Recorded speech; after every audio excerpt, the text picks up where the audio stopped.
So this was a very large survey study, and what they've found is that of all the couples that were planning to have a baby in 2020, over a third have changed their mind and decided to no longer proceed with their pregnancy plans. Of those who weren't, only 4% are taking active steps to have a baby. So the net result of the study suggests that there might be a fall in the birth rate or conception rate.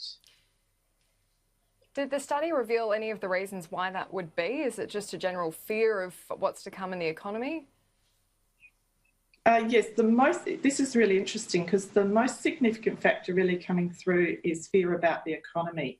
And this is consistent with research that suggests in developed countries or high resource countries, couples really do look at their economic security when they're planning children, particularly if they have one child and are thinking of more children, or when they're planning to have their first child. And over 58% of the couples gave concerns about the economy as one of their main reasons for deciding to not have a child this year. And when we looked at it, quite a few of those couples reported that they had either had a significant drop in their income or they had job insecurity.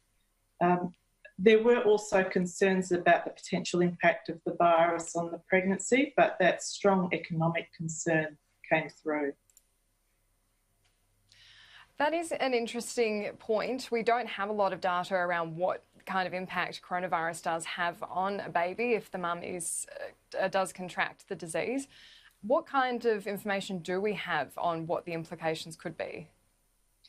So there is very limited data, but the suggestion is that the risk of intrauterine growth restriction is about 10%, but that's really not significantly different from the background risk. So about 10% of babies are small, 10% are big, and 80% are normally grown.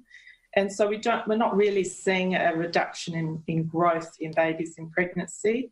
We're not seeing any evidence that pregnant women are more vulnerable to coronavirus. And in fact, we're seeing active evidence that the placenta is a very effective barrier from fetal infection. So in fact, that's all very reassuring data.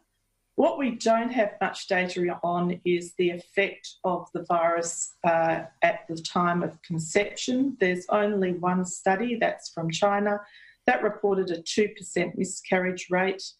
That might sound alarming, but in fact that's quite reassuring because that's lower than the background miscarriage rate. And are we getting more information on what kind of impact coronavirus could have on newborn babies if they contract it? So, yes, it appears that a baby's more likely to contract it after birth than before birth.